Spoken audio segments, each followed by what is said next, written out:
오늘은 살인하지 말라, 살인하지 말라는 제목으로 하나님 말씀을 전하려고 합니다. 살인하지 말라는 거는 너무나 당연하죠. 모든 종교에서 살인은 금하고 있죠. 살인하지 말라, 다 이렇게 주장을 하고 있는데 굳이 예수님께서 이 말씀을 하시는 이유가 뭘까요? 타 종교 그리고 세상 사람들이 가지고 있는 살인의 개념이 예수님이 보실 때는 많이 부족한 부분이 있다는 거예요. 그래서 이것을 더 자세하게 정확하게 알려주심으로써 이들의 사고를 바로잡아 주시고, 살인하지 않고 있다는 이들에게 너희는 다 살인자와 같다는 것을 말씀하기 위해서 이 말씀을 주고 계시는 거예요. 본문부터는 이제 서기관과 바리새인의 의보다 더 나은 의에 대해서 구체적으로 진술을 하고 있습니다. 본문 21절부터 5장 마지막 절까지 이 내용이 지난 시간에 살펴봤었던 서기관과 바리새인의 의보다 더 낫지 못하면 천국에 못 들어간다라고 말씀하셨는데, 그럼 그 더 나은 의는 어떠한 모습으로 나타나는 것이 맞는가, 이것을 오늘 본문부터 5장 마지막까지, 그 이후에도 6장에도 나옵니다. 5장까지만 말씀드리면 구체적인 내용이 나오는 거예요. 이웃사랑에 대한 구체적인 진술이 나오는 거죠. 진짜 사랑이 뭔가, 그리고 정말 죄는 도대체 뭔가, 이것을 말씀하는 거예요. 그래서 살인하지 말라를 말씀하시고, 간음하지 말라, 또 맹세하지 말라, 악한 자를 대적하지 말라, 대적하지 않는 것으로 그치는 것이 아니라 원수를 사랑하라, 여기까지 또 주님께서 말씀하시는 내용이 오늘 본문부터 쭉 진행이 됩니다. 이게 다 율법과 관련된 내용이죠. 율법과 관련된 내용. 주님께서 이렇게 율법을 다시 말씀하고 계시는 이유가 뭘까요? 이 당시 율법을 가르치는 선생님들이 많이 있었습니다.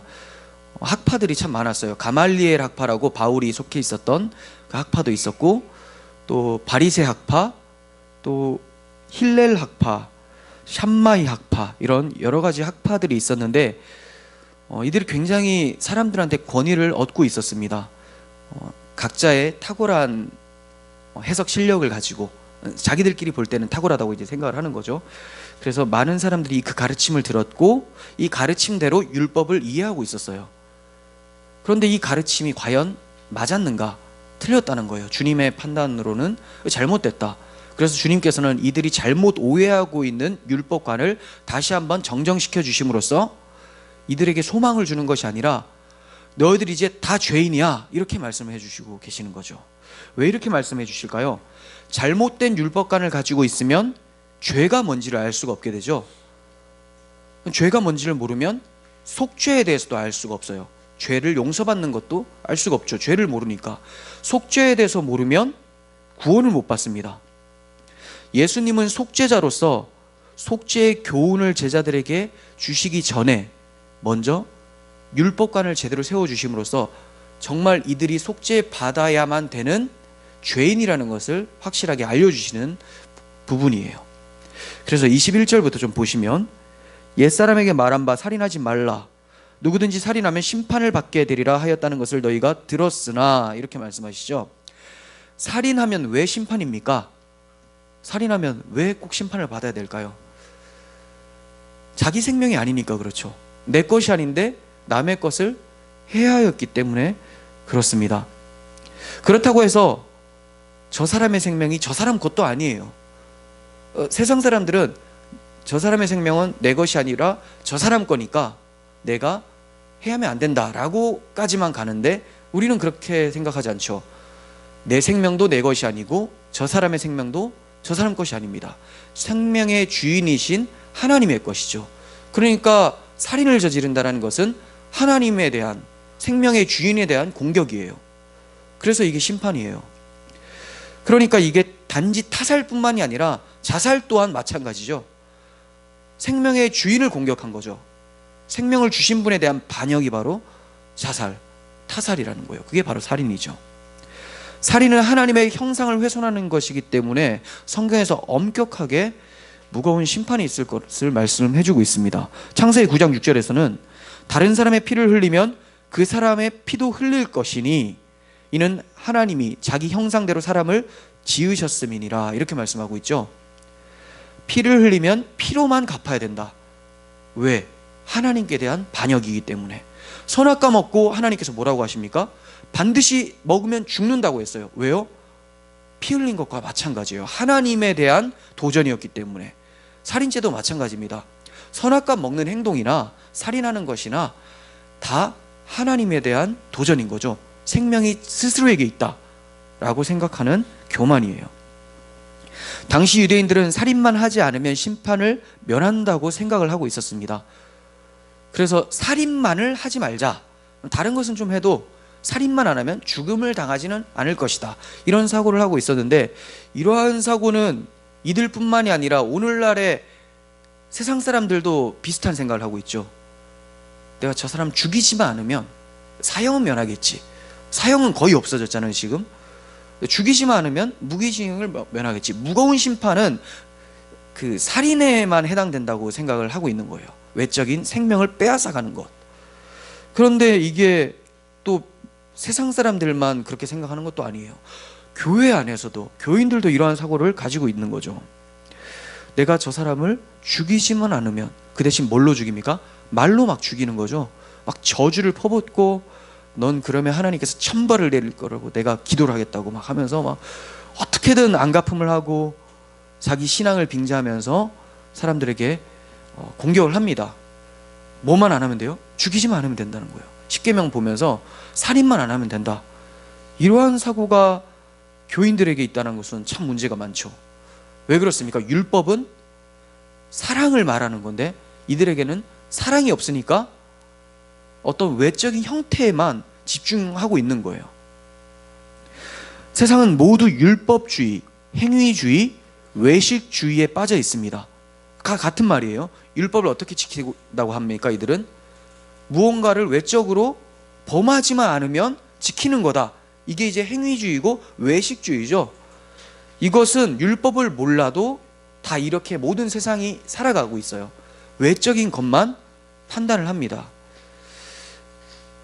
어떤 법이든지 외적인 행위에 대한 처벌은 있는데 내면에 대해서 처벌하는 법이 있습니까? 없어요. 너 악한 마음 품었지? 너 10년형이야. 이런 법이 어디 있습니까? 왜 그런 게 없을까요? 마음을 감찰할 수 있는 능력이 없어서 그래요. 알 수가 없으니까. 그래서 드러나야지만 사람들은 세상법에 의해서 심판을 받죠. 근데 예수님께서 말씀하실 때는 너희들 형제한테 노하는 자마다, 라가라고 하는 자, 이따 설명하겠지만 바보란 뜻이거든요. 어리석은 자라고 하는 자마다 공회에 잡혀가고 지옥불에 던져진다고 했어요. 그럼 여기에 말하는 공회, 여기에서 말하는 지옥불, 여기서 말하는 이 재판 상황은 어디 재판일까요? 세상 재판이 아니죠. 하나님의 재판이라는 거예요. 세상법에서는 이런 걸 다루지를 않습니다. 그렇기 때문에 세상 사람들은 외적인 형태만 두려워하고 있어요.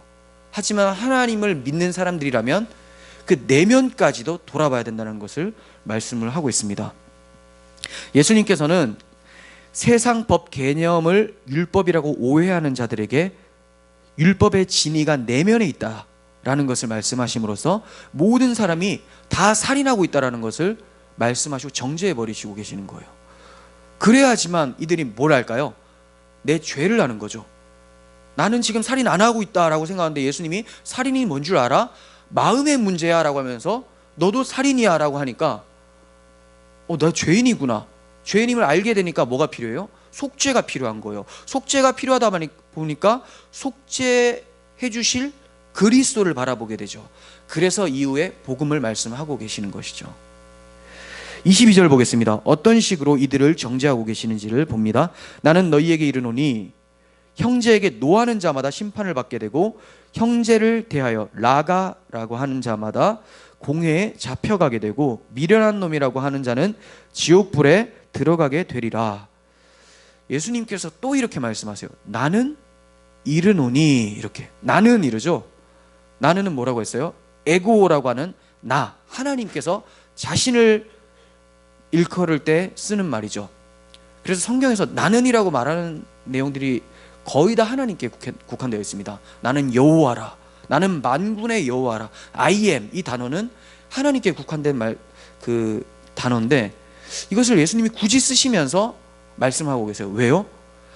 율법의 수여자가 바로 예수님 자신이라는 거예요. 하나님의 아들 예수님이 바로 율법 자체이신데 너희들이 율법을 잘못 알고 있으니까 내가 하나님의 권위로 율법을 수여한 분의 권위로 너희들에게 제대로 알려주겠다라고 말씀하시면서 이들에게 정정해 주시고 계시는 거죠. 율법의 진리는 마음에 있습니다. 율법은 사실 사랑의 법이죠. 사랑의 법. 십계명 딱 줄여놓으면 결국은 하나님 사랑, 이웃 사랑이라고 예수님께서 말씀을 하셨어요. 결국 한 단어로는 사랑이에요. 사랑. 그러니까 정말 율법을 이해한 자라면 하나님께서 너희 사랑하라 이렇게 말씀하셨다는 것을 아는 자들이에요. 네, 그러니까 율법을 진짜 아는 자라면 사랑하라라고 하는 그 뜻이 율법에 담겨 있다는 것을 아는 자들이죠. 육에 속한 자들은 육만 의미 있게 봅니다. 그래서 어떤 행동이나 겉으로 나타나는 것, 눈에 보이는 것만 조심히 여긴다는 거죠. 하지만 영에 속한 자들은 영, 육을 함께 보는 사람들이에요. 영에 속한 자들은 성령으로 거듭난 성도들을 얘기하죠. 그 외에 성령이 없는 영은 다 죽은 영으로 성경에서는 치부를 하고 있습니다. 다 고유의 영은 다 가지고 있어요. 근데 이 영이 산 영이냐 죽은 영이냐는 하나님의 영을 받았느냐 못 받았느냐의 차이죠. 하나님을 떠난 영이신 생명이신 하나님을 떠난 그 영은 영이 있다 하더라도 죽은 영이고 돌아온 영은 하나님 안에 있기 때문에 산 영이라고 합니다. 이렇게 살아있는 영을 받은 영적인 그리스도인들은 자신의 행동뿐만이 아니라 자신의 내면까지도 감찰하게 되는 것이죠. 사실 그거는 내가 감찰하는 것이 아니라 내 안에 계신 성령께서 나를 계속해서 밝히 조명해 주고 계시는 거예요. 너 이렇게 더러운 마음들이 너희 안에 있다. 태워라. 무엇을 태울까요? 그리스도의 말씀으로 회개하고 다시 하나님께 나아가라. 그래서 영에 속한 자들은 영육을 다 의미 있게 봅니다. 그런데 주님께서는 살인죄와 동등한 죄를 말씀하시면서 노하는 자 이렇게 말씀하세요. 노하는 자. 왜 노하는 것이 살인과 같을까요? 여기 노하지 않는 사람 있습니까? 하루에도 수십 번씩 화가 나잖아요. 나는 잘못이 없다 하더라도 저 사람의 어떤 행태를 보고도 화도 나오잖아요. 근데 방금 제가 나는 잘못이 없더라도 저 사람의 행태 때문에 화가 난다라고 했는데 그게 바로 내 잘못으로 연결이 된다는 것을 주님이 말씀하고 계세요. 그러니까 화내는 즉시 저 사람보다 더 악한 죄인임이 드러나게 돼요. 왜 이렇게 말씀하십니까? 이미 분노는 마음으로 살인한 거예요. 만약 죽기 직전까지 때리다가 더 이상 때릴 힘이 없어서 못 죽였어요. 그럼 살인 안 한 건가? 세상법에서는 살인 안 했다고 합니다. 내 마음을 감찰하신 하나님은 저놈이 죽이려고 했는데 육신이 약해서 실패했다 이렇게 보시는 거죠. 그러니까 그건 살인죄예요. 또 엄청 때리다가 누가 말려가지고 죽이고 싶은데 못 죽였어요. 그럼 살인죄가 아닌가? 폭행죄인가? 주님은 살인죄라고 하시는 거예요. 그리고 한참 때리다가 외적인 형벌이 두려워서 살인죄라는 형벌이 두려워서 그만뒀습니다. 이건 살인이 한 게 아닌가? 예수님은 살인했다라고 하는 거예요. 왜? 마음이 중요하니까. 또한 그의 죄가 심판받기 합당함은 그가 외적 형벌을 두려워해서 살인하지 않은 것 자체가 엄중한 죄이기 때문에 그렇습니다. 다시 말씀드리면 그 분노하는 것 자체가 분노해서 때리는데 죽이지만 않은 것 이 자체가 심판받기 합당한 이유가 뭐냐? 이 사람이 외적인 형벌만을 두려워해서 죽이지 않았기 때문에 그게 큰 죄라는 거예요. 왜? 외적인 형벌을 두려워한다는 것은 외적인 심판관, 세상의 재판관은 두려워하지만 보이지 않는 하나님을 재판관으로 생각하지 않는다는 거죠. 무시하는 처사예요. 그래서 내가 사회법이 무서워서 내가 진짜 너 박살낼 수 있는데 내 세상법이 두려워서 너 참는다라고 한다면 이미 그 마음 자체가 하나님을 무시하는 처사이기 때문에 엄중한 심판에 이르게 됩니다. 영이신 하나님은 안중에 없는 거죠. 야고보 4장 1절을 보겠습니다. 너희 중에 싸움이 어디로부터 다툼이 어디로부터 나느냐? 너희 지체 중에 싸우는 정욕으로부터 나는 것이 아니냐? 자, 싸움이 정욕에서 시작된다고 하죠. 너희는 욕심을 내어도 얻지 못하여 살인하며 시기하여도 능히 취하지 못함으로 다투고 싸우는도다. 왜 죽인다고요? 욕심을 내서 가지려고 했는데 못 가지니까 죽여버리는 거예요. 시기해서 다투고 싸우고 죽이는 거죠. 이게 어디서부터 출발합니까? 정욕. 정욕은 내 중심이죠. 내 중심. 내 육체가 중요하다. 나 중심이라는 것은 하나님은 안중에 없다는 거예요. 그렇기 때문에 결국 우리가 분노하고 싸우고 다투는 것은 하나님은 잠시 비켜 계시고 내가 지금 이 시간에 왕이 되겠습니다. 내 법에서는 저 인간을 반드시 처형해야 됩니다. 이것이 있기 때문에 그래요. 하나님 편에서는 이거 살인죄예요. 반역죄죠. 또 말씀하십니다. 라가라고 하는 자마다, 미련한 놈이라고 하는 자마다 공회에 잡혀가고 지옥불에 던져진다. 라가가 뭔가? 헬라어 라가는 라카라고 하는 음역인데, 라카. 이 라카는 텅 빈, 무가치한, 멍청이, 이런 뜻으로서 상대방의 인격을 상당히 짓밟는 그런 욕설이에요. 욕설. 그리고 미련한 놈이라는 단어는 헬라어 모레라고 하는 단어인데, 모레, 어리석다, 도덕적인 배신, 반란, 악을 의미하는 단어로서 사용되는 욕입니다. 그러니까 이 두 욕이 결국은 비슷한데 한마디로는 상대방에게 치명적으로 마음의 상처를 입히는, 괴롭게 만드는 욕설이라, 이런 거죠. 야고보서 3장 6절부터 보겠습니다. 혀는 곧 불이요 불의 세계라. 혀는 우리 지체 중에서 온몸을 더럽히고 삶의 수레바퀴를 불사르나니 그 사르는 것이 지옥불에서 나느니라. 혀 한번 잘못 놀리는데 이 잘못 놀리는 것이 어디서부터 출발된다고요? 지옥불에서 너희 혀가 움직이고 있다, 이런 거죠. 자, 7절. 여러 종류의 짐승과 새와 벌레와 바다의 생물은 다 사람이 길들일 수 있고 길들여 왔거니와, 뭐를 못 길들여요? 혀, 욕하는 거, 비방하고 사람 괴롭히는 거, 이거 길들일 사람이 없나니 쉬지 아니하는 악이요 죽이는 독이 가득한 것이라. 이것으로 우리가 주 아버지를 찬송하고 또 이것으로 하나님의 형상대로 지음받은 사람을 저주하나니 한 입에서 찬송과 저주가 나오는도다. 내 형제들아, 이것이 마땅하지 아니하니라. 이 정상이 아니라는 거예요. 하나님을 찬송한다면 남을 비방하고 욕하는 것이 나올 수가 없다라고 하죠. 만약에 나온다면 하나님을 찬송하는 자가 아니다. 그러면 심판이에요. 이것도. 그 욕을 하고 혀를 마음대로 놀리면서 사람들을 괴롭힌다는 것은 살인죄와 동일하다는 것을 야고보가 이제 은유적으로 표현을 하고 있는 것이죠. 여기서 이제 하나님의 형상대로 지음받은 사람을 저주하는 것이다라고 하면서 하나님께 대한 반역임을 또 말씀하고 있어요. 야고보서 4장 11절도 말씀합니다. 산상수훈을 보실 때 야고보서 함께 보시면 좋습니다. 야고보서 행위를 강조하는데 이 행위가 산상수훈에서도 율법을 극대화시키잖아요. 제대로 이제 알려주시잖아요.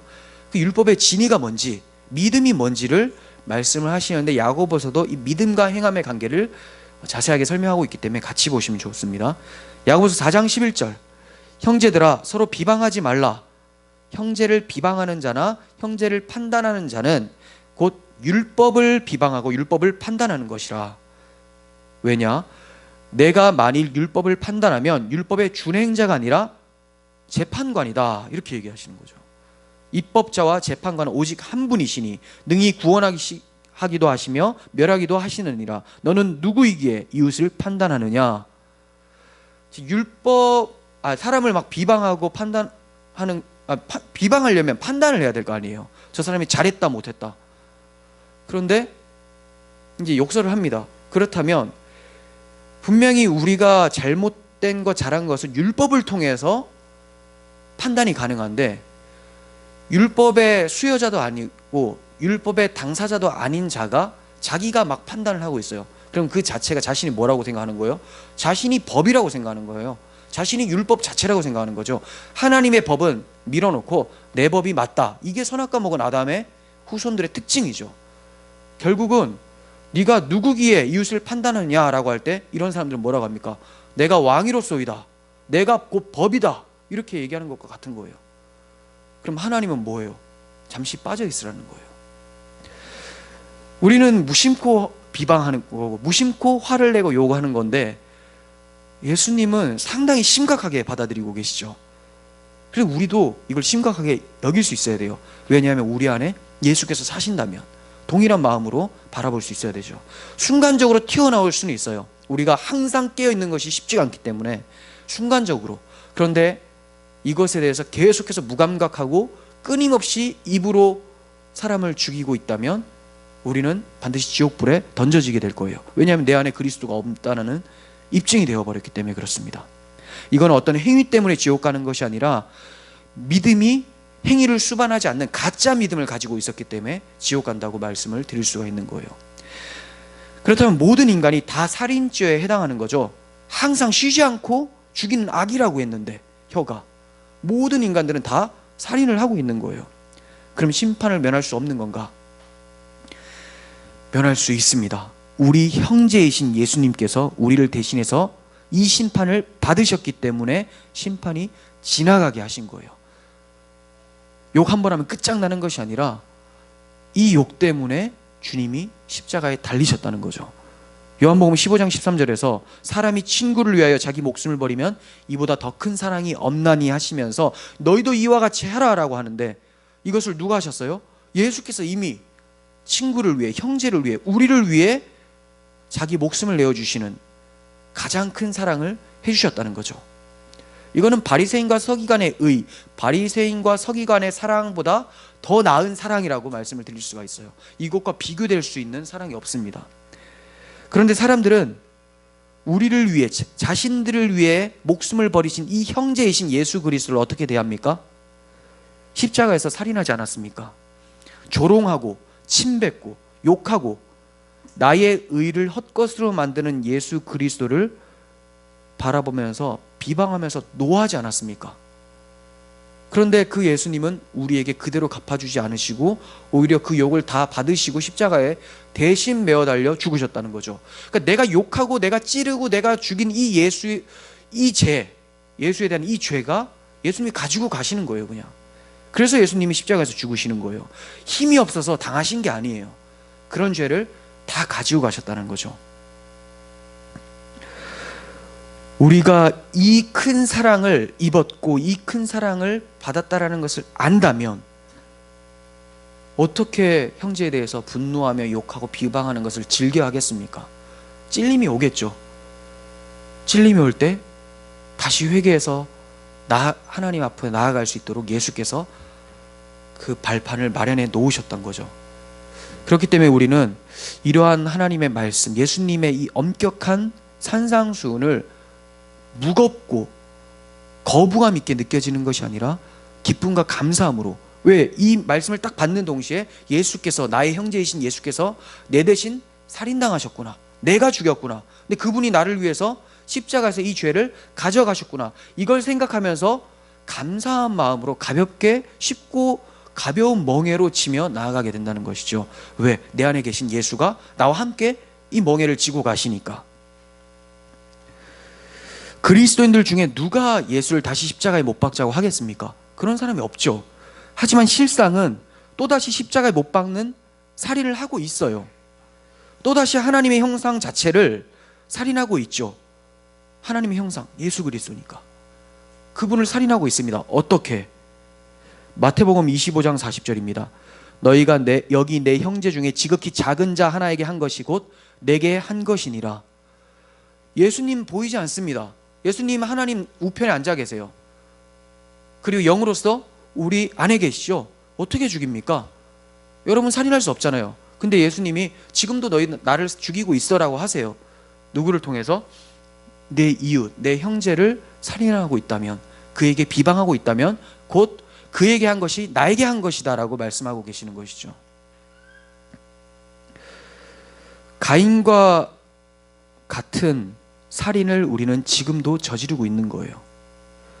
가인이 어떻게 살인 저질렀습니까? 일단 형제에 대해서 살인을 저질렀죠. 근데 그 배경이 뭐였죠? 분노가 일어났어요. 노했죠. 근데 이 사람이 어떨 때 살인해야 되겠다는 충동을 느꼈습니까? 하나님께 예배할 때.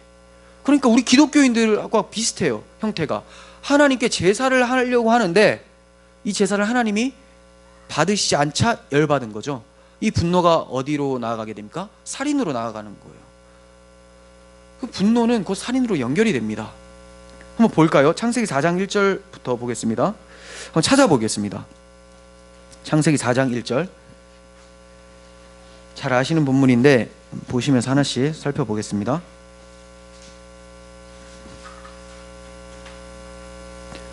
(4장 1절) 아담이 그의 아내 하와와 동침하매 하와가 임신하여 가인을 낳고 이르되 내가 여호와로 말미암아 득남하였다 하니라. 처음에 가인 낳고 얼마나 좋아했습니까? 여자의 후손이 뱀의 머리를 상하게 할 것이다 라는 그런 언약까지 받았는데 이 아들이 그 아들인 줄 알았던 거예요. 너무 좋아했는데 이 아들이 상태가 이상합니다. 그가 또 가인의 아우 아벨을 낳았는데 아벨은 양치는 자였고 가인은 농사하는 자였더라. 세월이 지난 후에 가인은 땅의 소산으로 제물을 삼아 여호와께 드렸고 아벨은 자기도 양의 첫 새끼와 그 기름으로 드렸더니 여호와께서 아벨과 그의 제물은 받으셨으나 가인과 그의 제물은 받지 아니하신지라. 가인이 몹시 분하여 안색이 변하니 여호와께서 가인에게 이르시되 내가 분하여 함은 어찌 됨이며 안색이 변함은 어찌 됨이냐. 내가 선을 행하면 어찌 낯을 들지 못하겠느냐. 선을 행하지 아니하면 죄가 문 앞에 엎드려져 있느니라. 죄가 너를 원하나 너는 죄를 다스릴지니라. 이 내용 잘 아시겠지만 가인이 하나님 앞에 제사를 드렸고 아벨도 제사를 드렸습니다. 근데 하나님이 아벨 것만 받고 가인 것을 안 받는 거예요. 왜 그러셨을까요? 곡식으로 드리는 것은 하나님께서 원치 않고 양의 새끼를 드리는 것은 원해서 그런 거 아니죠. 제물 자체에는 의미가 없습니다. 소제도 있고 율법에 번제도 있습니다. 둘 다 가능해요. 근데 여기서 땅의 소산이라고 하면서 하늘의 것이 아니라 하나님을 떠난 땅에 속한 자들의 그 소산물로, 즉 이 드리는 가인의 마음이 여호와를 향함이 아니라 드리는 그 제물 자기 열심에 있었다라는 것을 말씀하고 있는 거예요. 히브리서 기자가 아벨은 믿음으로 하나님께 제사를 드렸다라고 하거든요. 근데 그러면 가인은 믿음으로 안 드렸다는 거예요. 믿음은 도대체 뭐냐? 뭐가 믿음이냐? 이 땅에서 나는 모든 것들은 이 저주받은, 하나님을 떠나서 저주받아서 쫓겨남을 받은 이 땅에서 하나님께 아무리 내가 드린다 한들 하나님께서 이것을 받아줄 이유가 전혀 없다라는 것을 믿는 그 믿음. 아무리 내가 열심히 일을 해서 하나님께 갖다 바친다 하더라도 이것이 하나님께서 받아주실 이유가 하나도 없다라는 것을 믿는 그 믿음. 즉 나 대신 대속 제물을 통해서만 하나님이 나를 받아주실 거라는 그 믿음을 가지고 있어야 되는데 아벨은 그 믿음이 있었습니다. 근데 가인은 그게 없었어요. 어디에 초점을 둬요? 내가 드리는 내 열심에 초점을 두는 거예요. 하나님이 안 받아주시든 받아주시든, 안 받으셨으면 하나님 그것이 맞습니다 하면 되는 거고, 받아주셨으면 하나님 어떻게 나 같은 자의 제물을 받으십니까? 바로 하나님의 은혜가 나를 안아주시는군요 생각하고 감사하고 찬양을 하면 되는 거예요. 아벨은 감격했을 거예요. 나 같은 자의 예물을 받아주셨다니. 근데 오히려 가인은 받아주시지 않은 것에 대해 분노를 하죠. 가인과 같은 제물을 하나님이 만약에 받아주셨다 하더라도 가인은 기고만장해서 오히려 하나님 앞에 이제 내가 이렇게 잘했으니 하나님 다른 거라도 뭐 좀 주시지요라고 하는 그런 공치사를 했을 겁니다. 자기 열심에 초점이 맞춰져 있으니까. 제일 중요한 게 그거예요. 내 열심에 초점이 맞춰져 있는가? 하나님의 열심에 내가 기대어 살고 있는가? 이것이죠.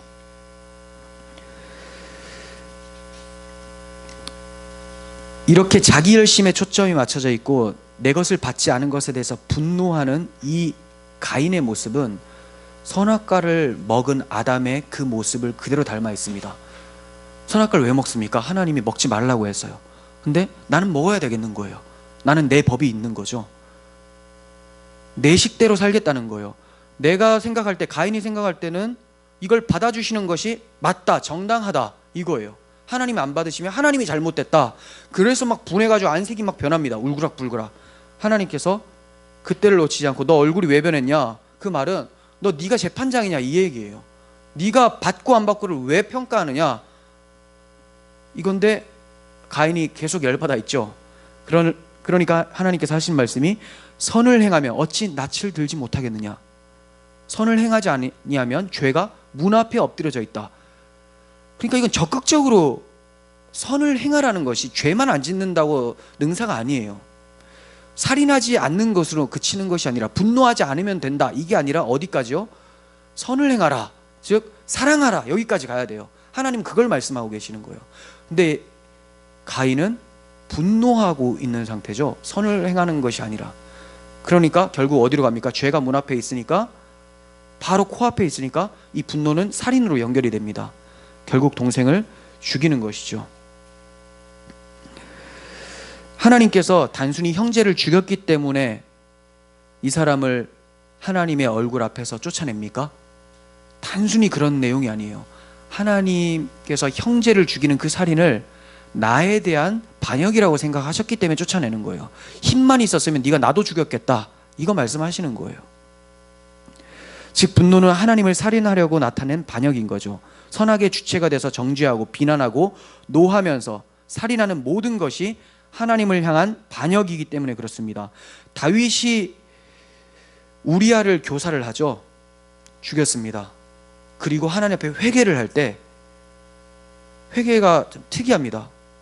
내가 주님께만 범죄하였습니다, 이렇게 얘기를 해요. 이거는 그러면 우리한테 미안한 마음이 없어서인가? 아니죠. 우리한테 굉장히 미안해요. 어느 정도 미안하냐면 우리아를 어떻게 봤냐면 하나님처럼 본 거예요.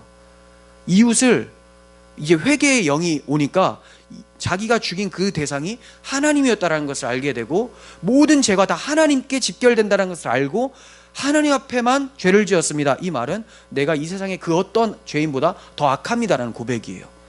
내 죄가 우리한테는 뭐 별로 미안하지 않고 하나님께만 미안합니다, 이런 초점이 아니라 내가 하나님께는 죄가 없지만 이 우리한테만 죄가 있습니다라고 한다면 죄가 오히려 약해져요. 근데 하나님께만 죄가 있습니다라는 말은 나는 이제 죽어 마땅한 죄인입니다, 이 고백입니다. 왜요? 형제가 바로 하나님을 반영하고 있었기 때문에 그래요.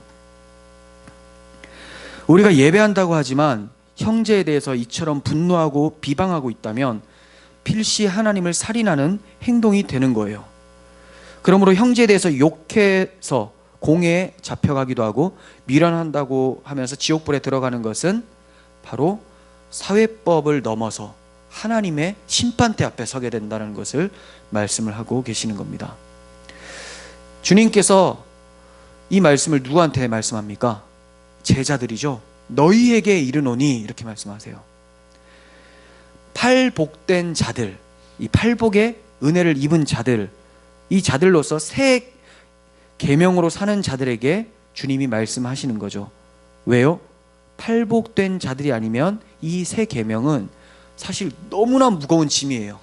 그냥 다 정죄로 몰아넣는 것밖에 없어요. 너 이제 다 죽었다. 근데 제자들을 가리켜서 너희 이제 다 죽었다, 이거 얘기하시려고 하는 게 아니죠. 너희들은 이렇게 살아갈 수밖에 없는 자들이야. 살인하지 않고 형제한테 노하지 않고 사랑하며 사는 자들이 바로 새 계명으로 만들어진 팔복된 너희들이다. 이게 바로 천국 백성의 신앙 상태다, 이렇게 말씀을 하고 계시는 거예요. 그런데 이들이 지금까지는 성령으로 거듭남의 역사가 없어요. 그죠? 오순절 후에 이들이 이제 폭발적으로 이제 성령의 은혜를 입어서 정말 사랑하며 살거든요. 근데 지금까지는 그렇지가 않습니다. 그렇지만 이제 가난한 심령 상태는 맞아요. 예수님이 구주라고 생각돼서 찾아온 정도. 그러니까 그 상태에서 이 새 계명을 들었을 때 이들이 어떻게 느껴질까요? 너무 무겁게 느껴지는 거예요. 와, 우리 이제 살인자구나. 나는 살인 안 했다고 생각하고 있었는데 예수님이 나 살인자라고 말씀하신다. 큰일 났다. 그런데 이것이 바로 기회가 되는 거예요. 예수님께서는 여기서 그치는 것이 아니라 이후에 뭐라고 말씀하십니까? 그러므로 예물을 제단에 드리려다가 거기서 내 형제에게 원망될 만한 일이 생각나거든 가서 그 화목을 청해서 용서를 받으라 라고 하죠.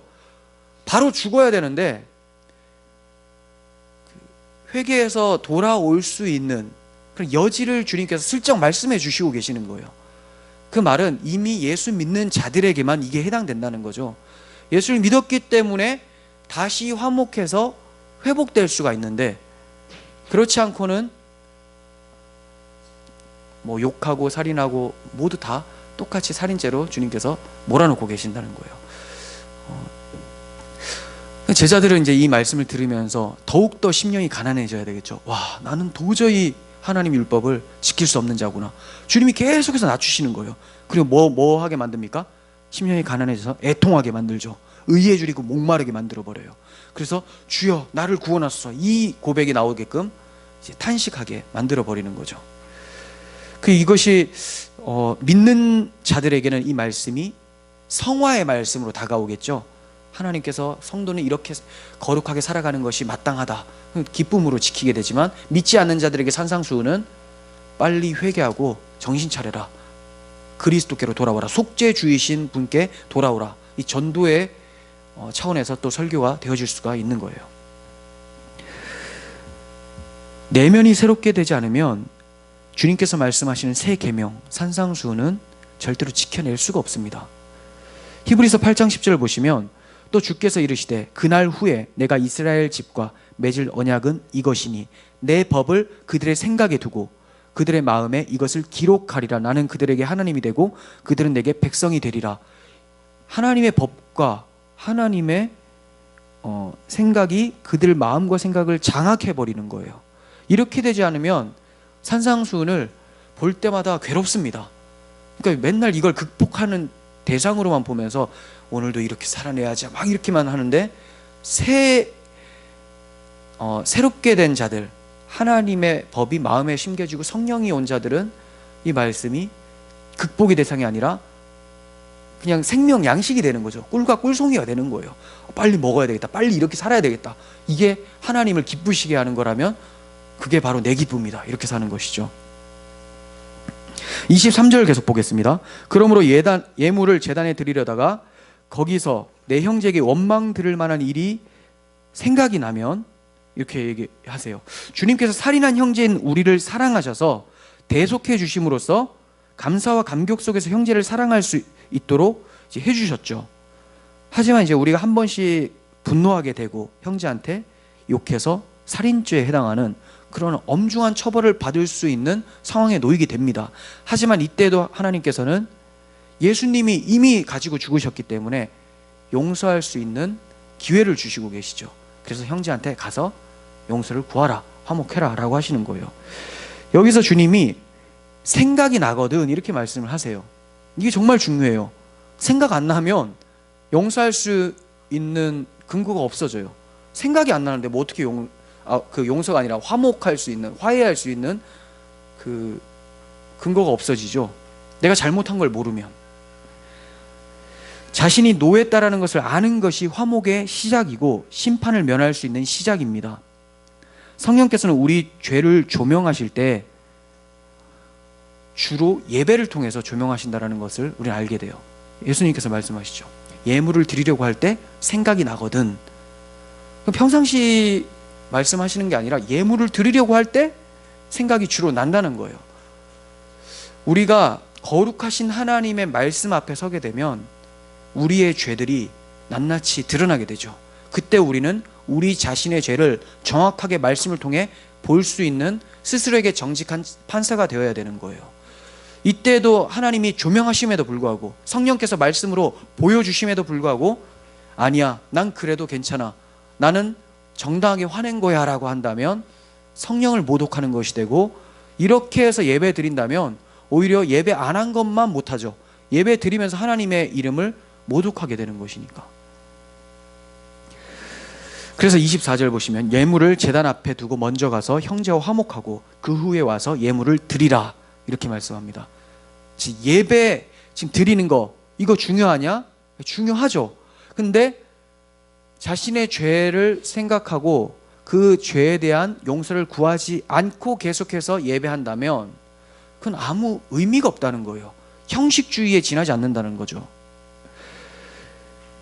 예배의 본질이 내면에 있음을 주님께서 말씀을 하고 계시는 거예요. 인간 상호관계를 등한시하면서 하나님께 내가 열심히 예배하고 있다라고 하는 사람들을 하나님은 굉장히 싫어합니다. 그 예배를 절대 안 받아요. 이것을 이사야 1장에서 말씀하고 있습니다. 10절 보겠습니다. 너희 소돔 관원들아 여호와의 말씀을 들을지어다. 너희 고모라의 백성아 우리 하나님의 법에 귀를 기울일지어다. 여호와께서 말씀하시되 너희의 무수한 재물이 내게 무엇이 유익하뇨? 나는 순양의 번제와 살찐 짐승의 기름에 배불렀고 나는 수송아지나 어린 양이나 순염소의 피를 기뻐하지 아니하노라. 너희가 내 앞에 보이러 오니 이것을 누가 너희에게 요구하느냐? 내 마당만 밟을 뿐이니라. 헛된 재물을 다시 가져오지 말라. 분향은 내가 가증히 여기는 바요. 월삭과 안식일과 대회로 모이는 것도 그러하니 성회와 아울러 악을 행하는 것을 내가 견디지 못하겠노라. 그러니까 이렇게 지금 예배하는 것, 성회와 아울러 예배를 드리면서 악을 행하고 있는 너희들 보니까 너희들이 드리는 이 예배를 견디지를 못하겠다. 하나님은 하나님께서 지금 예배를 하는 그 자들을 견디지 못하고 있고 지금 이 예배하는 자는 예배가 지루해서 또 견디지 못하고 있죠.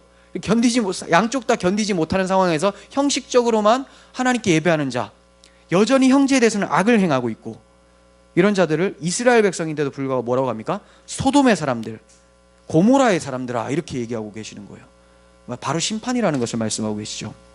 계속해서 보겠습니다. 14절 내 마음이 너희의 월삭과 정한 절기를 싫어하나니 그것이 내게 무거운 짐이라. 내 마음이 너희의 계속 맞죠? 어디죠? 내가 지기에 곤비하였느니라. 15절 너희가 손을 펼 때에 내가 내 눈을 너희에게서 가리고 너희가 많이 기도할지라도 내가 듣지 아니하리니 이는 너희 손에 피가 가득함이라. 너희는 스스로 씻으며 스스로 깨끗하게 하여 내 목전에서 너희 악한 행실을 버리며 행악을 그치고 선행을 배우며 정의를 구하며 학대받는 자를 도와주며 고아를 위하여 신원하며 과부를 위하여 변호하라 하셨느니라. 아멘. 이게 예배 본질이에요. 그렇다고 해서 그러면 이것만 하고 예배 안 드리겠다, 이건 불신자예요. 불신자들은 그럽니다.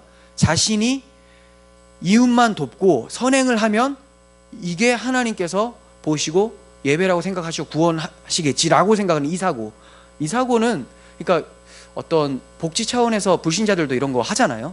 그것으로 구원받으려고 하는 것은 행위주의예요. 근데 우리가 이렇게 예배하면서 이 예배의 정신이 뭔지를 알고 그 결과로, 그 열매로 이웃을 향하는 것, 이것이 참 예배라는 것을 말씀하는 것이지, 행함만 또 중요시 여기는 것도 잘못된 거고, 형식만 중요시 여기고 그 마음과 그 행함을 소홀히 여기는 것은 또 잘못된 거죠. 예수님께서는 마음의 형제를 사랑함 없이 형제를 분노하고 욕하는 그 상태에서 예배하는 것을 오히려 하나님께 반역하는 것이라고까지 말씀하고 계시는 것이죠. 이러한 사람들이 많이 있죠. 교회에서도 기도 열심히 하고 예배 열심히 드리지만 그 마음에 형제 사랑함이 전혀 없어요. 저놈은 하나님이 왜 안 데려가는지 몰라 라고 하고 막. 근데 그게 이제 천국이 아니겠죠. 지옥이겠죠. 근데 자기가 그 지옥행을 탔다라는 것은 생각 못합니다. 그 입술을 통해서. 그러면서 자신을 성찰하지 않고 늘 상대방을 향한 비난만 쏘아대는 사람들이 많죠. 그리고 또 이런 사람들이 있어요. 하나님께 자기는 용서를 받았다고만 생각을 하는 거예요. 형제한테 잘못해놓고, 그리고 형제한테는 잘못을 구하지 않아요. 나는 분명 이 친구는 나 때문에 엄청 큰 상처를 입었는데 하나님께 막 회개하고 하나님 잘못했습니다 하고, 이제 하나님이 나 용서해 주셨으니까 나는 이제 지옥은 면했다. 그 사람 지옥 따놓은 당상입니다. 이게 영화에 나왔었죠. 밀양 아시죠? 밀양 영화. 거기 보면 그 전도연이 이제 아기를 키우고 있는 엄마로 이제 나오는데, 그 아기를 유괴해가지고 어린이를 유괴해서 죽인 그 어린이집 운전기사였죠. 그 기사가 잡혀가지고 그 감옥에 들어가 있어요. 이 전도연이 그 중에 예수님을 믿게 되는데, 뭐 잘못 믿은 겁니다. 일단 형식적으로는 믿게 돼서 그 사랑을 보니 저 사람을 용서해 줘야 될 것 같다라는 생각이 드는 거예요.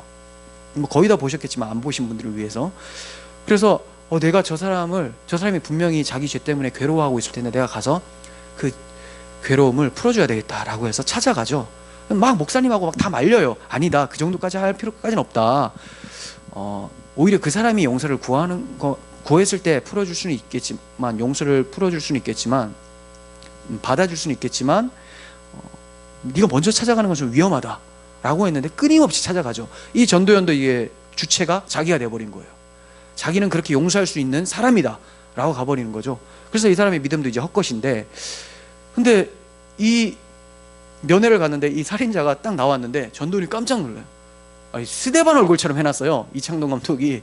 거의 후광이 날 정도로 평온한 모습으로 딱 나타나는 거예요. 일단 당황을 했는데, 전도연이 내가 당신이 우리 아기를 죽인 것 때문에 힘들어할까 봐 용서해 주려 왔어요 라고 하니까 제가 예수님을 믿게 됐거든요. 이 사람이 뭐라고 합니까? 너무 잘 됐네요. 저도 이 감옥에서 예수님을 믿게 됐습니다. 그래서 예수님이 나의 모든 죄를 사해 주셔서 지금 굉장히 평안합니다. 이런 얘기를 해요. 이게 지금 뭐라고 했죠? 형제에 대해서는 사과하지 않고 용서를 받지 않았음에도 불구하고 자기는 하나님께 용서를 받았다고 생각해서 도취되어 있는 거예요. 기만이에요, 기만. 속고 있는 거죠. 용서를 받았습니다 하니까 이 전도연이 그제서야 믿음 없음이 탄로나고, 믿음이 있어도 이거 흔들릴 판이에요, 이거. 그래서 아니 어떻게 내가 용서를 하지 않았는데 하나님이 왜 용서해 줬냐고 하면서, 분명히 하나님의 용서로 자기가 용서한다고 갔잖아요. 근데 그는 거기서 또 자기의 의가 드러나게 돼서 실족하게 되고, 오히려 하나님을 저주하면서 교회 장로님을 막 유혹하는 그런 데까지 가버리고, 이 감옥에 있었던 살인자는 그게 바로 하나님께서 용서한 걸로 착각하면서 사형도 당하고 지옥도 가겠죠. 이거 양쪽 다 이렇게 끝나버린 거예요. 왜요? 복음을 모르니까. 이창동 감독도 기독교를 많이 연구를 했지만 반기독교인이에요. 그러다 보니까 종교의 힘이 이 용서를 해낼 수가 없다, 그리고 이 상처를 치유할 수 없다, 복음의 힘이 취할 수 없다라고 생각하면서 그 영화를 만든 겁니다. 그런데 이거는 그가 복음을 몰라서 그렇죠. 복음의 능력은 그렇지 않아요. 만약에 둘 다 믿었다면 살인자도 철저하게 펑펑 울면서 용서를 구했을 것이고, 전도연도 겸손한 마음으로 하나님께 간절히 기도하면서 하나님의 이름으로 용서를 해줬었겠죠. 하나님께서 이미 해주셨기 때문에 감사하다라고 고백했겠죠. 양쪽 다 그게 없었어요. 우리도 이와 같은 신앙을 가지고 자기가 신앙을 가졌다고 생각할 수도 있다는 거죠. 위험합니다. 형제에게 잘못을 고함으로써 하나님께 정말로 회개했다라는 것이 입증이 된다는 사실을 기억하시길 바랍니다. 지금 여러분들이 예배 드리면서 마음이 불편한 사람들, 생각나는 사람도 있을 수 있어요. 그러면 잊지 마시고 그 사람한테 가서 전화를 하셨더라도 용서를 구하시고 또 화해하시는 것이 좋습니다. 이때를 놓쳐버리면, 하나님께서 지금 여러분들에게 주시는 그 마음을 잠깐 놓쳐버리고 미루고 다음에 하다 보면 이 마음 없어져요. 그러면 결국 그 사람은 상처받은 대로 계속 있는 거죠. 하나님 앞에서 용서를 받았다고 어떻게 할 수 있겠습니까? 우리는 주시는 그 마음에 즉각 순종할 수 있는 마음이 있었으면 좋겠습니다. 25절 보겠습니다. 너를 고발한 자와 함께 있을 때 급히 사화하라. 그 고발한 자가 너를 재판관에게 내어주고 재판관이 옥리에게 내어주어 옥에 가둘까 염려하라. 함께 있을 때라고 할 때는 재판관에게 가는 길목을 의미해요. 제가 손잡고 가지는 않겠죠. 열받아가지고 끌고 가겠죠. 멱살 잡고. 그때 급히 사화하라, 화해하라. 왜 그렇습니까? 예수님께서 지금 강조하고 있는 거예요. 회개의 긴박성. 굉장히 지금 급박한 순간이다. 마지막 기회의 장으로 말씀하고 계시는 거죠. 조금만 가면 이제 재판장이 나오는 거예요. 그러니까 곧 심판을 받게 될 상황이기 때문에 회개와 화목의 긴박성을 말씀하고 계세요. 이때 필요한 것은 급히 화해해야 되는 것이죠.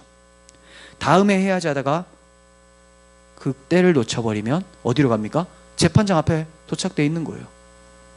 그렇게 돼서 결국 옥에 가게 되겠죠. 그러니까 주님께서 주시는 마음에 즉각 순종하는 것, 이것이 우리가 해야 될 것입니다.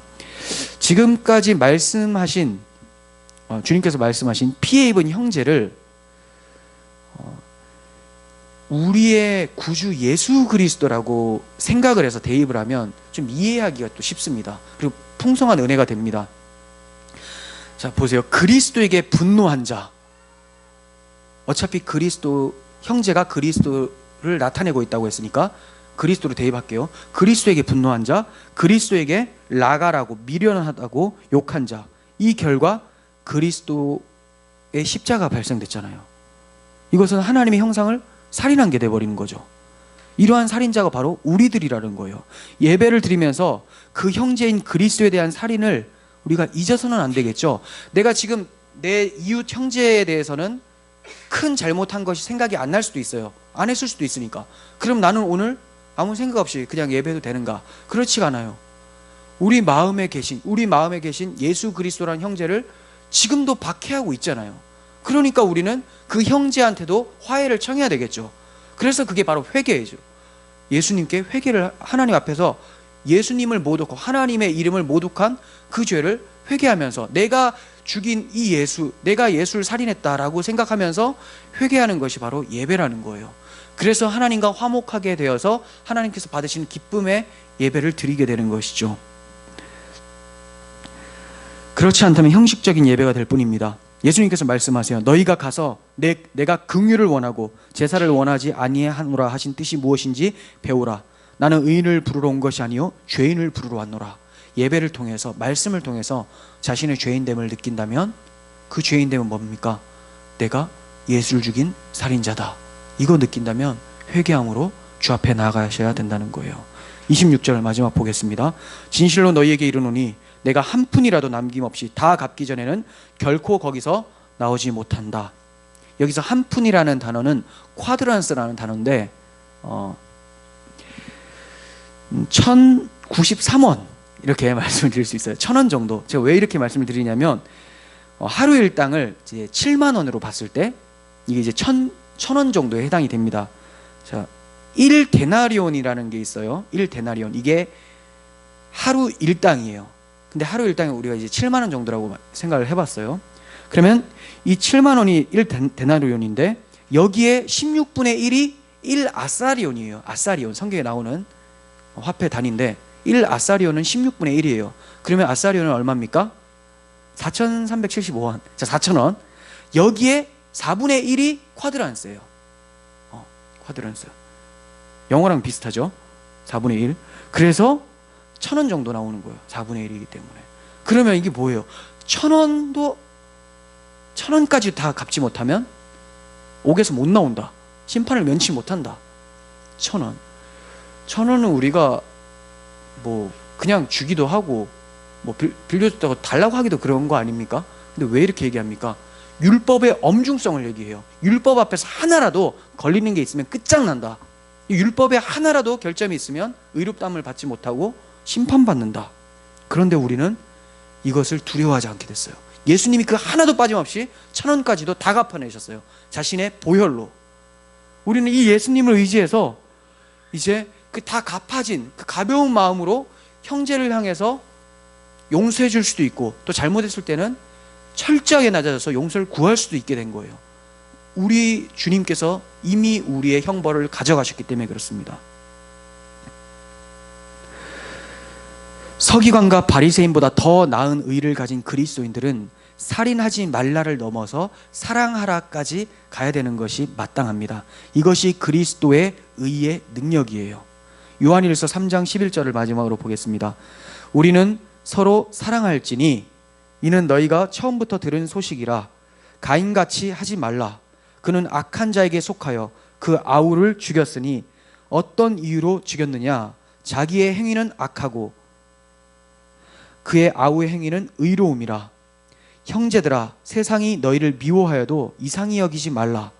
우리는 형제를 사랑함으로 사망에서 옮겨 생명으로 들어간 줄을 알거니와 사랑하지 아니하는 자는 사망에 머물러 있느니라. 사랑하지 않으면, 선을 행하지 않으면 죄가 문 앞에 엎드려져 있다. 사랑하지 않으면 분노가 일어나고 분노하면 살인하게 되는 것이죠. 살인을 하지 않았더라도 마음에 분노가 일어났으면 살인한 거다. 다 기억나시죠? 그리고 15절. 그 형제를 미워하는 자마다 살인하는 자니 살인하는 자마다 영생이 그 속에 거하지 아니하는 것을 너희가 아는 바라.